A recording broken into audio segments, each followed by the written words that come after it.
The story this week is about responsibility, taking responsibility. So when you do make a mistake, what do? Do you say, I'm sorry I messed up? Or do you say, it's not my fault, somebody made me do it? So here's the story that I want to share with you today. A long, long time ago, in a city far away, there was a judge. And before the judge, one morning, came a thief, a very, very well-known thief. Everybody knew that he was a thief. What do thieves do? You guys know? What do? Steal. They steal things, right? So everybody in that town knew that he was a thief. So guess what? He shows up in front of the judge and he says, look, I have a problem. Okay, what's your problem? I know you're a thief. Are you coming to confess to something bad that you've done? And the thief comes, no, see, I was walking along on the street and I came by this house and I saw that the window was unlocked. So I said, I need to go investigate, see what's going on. I need to go check it out. So I went into the courtyard. I kind of snuck around. I saw the window. It was unlocked, so I had to see what was inside the house. So when I climbed through the windowsill, the bottom part of the window gave way. So I fell out of the house, and look, I broke my leg.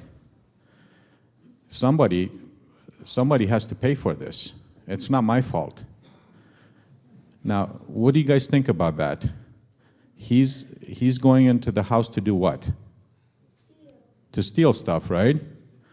So he thinks that he's the victim, but he's actually what? A thief, a criminal, right? Okay, so he says, it wasn't my fault. And so the judge says, you're right, I'm going to make this right. Bring the homeowner. So they go find the homeowner and they bring him before the judge and the judge says, look, this man was trying to get into your house and he came through the window and the window broke.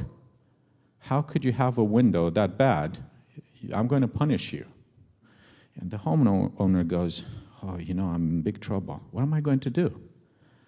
And he says, well, Your Honor, you know what? It's really not my fault because I paid good money to the carpenter to make me a good window.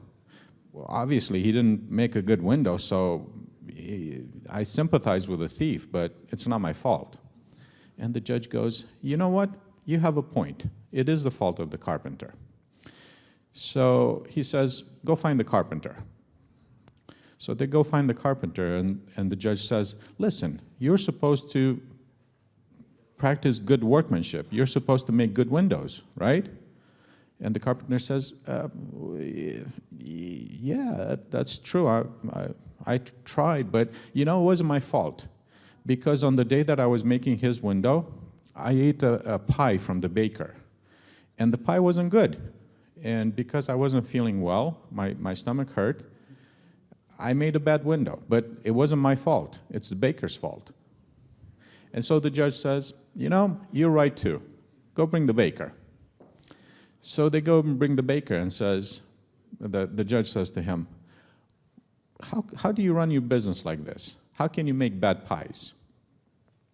And the baker sits and thinks for a moment.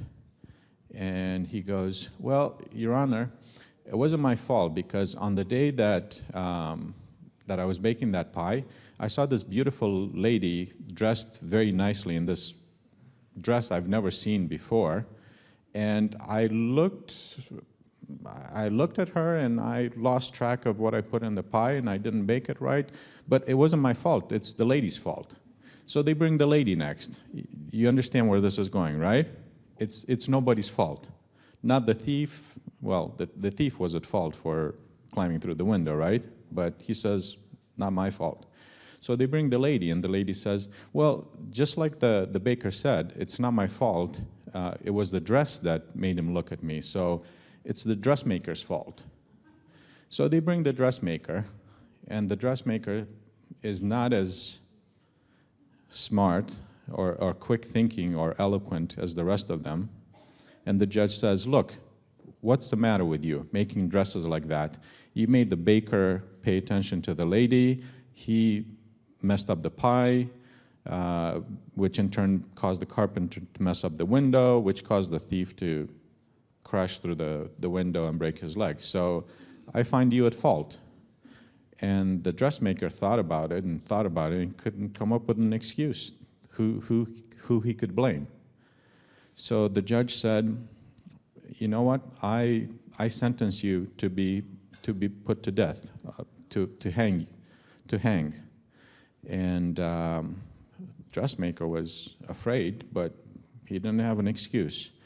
But the bailiff, who's a court officer working for the judge, the bailiff came and looked at the dressmaker and he said, you know what, Your Honor, this guy is too tall and too heavy for the gallows that we have. He's just going to, his feet are going to reach the ground, so we can't hang him. And the judge says, you know what, just find another dressmaker. Somebody has to pay for this. So do you think that in this story, they found the right guilty person for all the troubles? It was always somebody else's fault, right?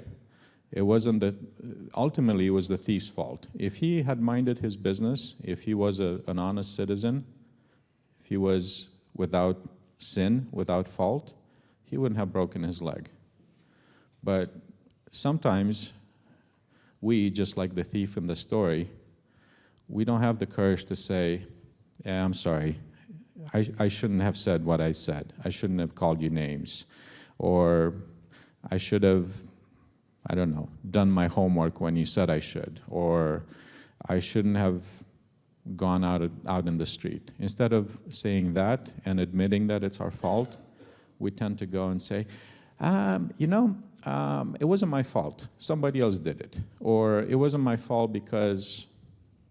So the lesson for today that I'd like you to take is that when you make a mistake, you own up to it. You say, I'm sorry, I screwed up. It was my fault. Okay? Thank you for paying attention. You can go back to your seats.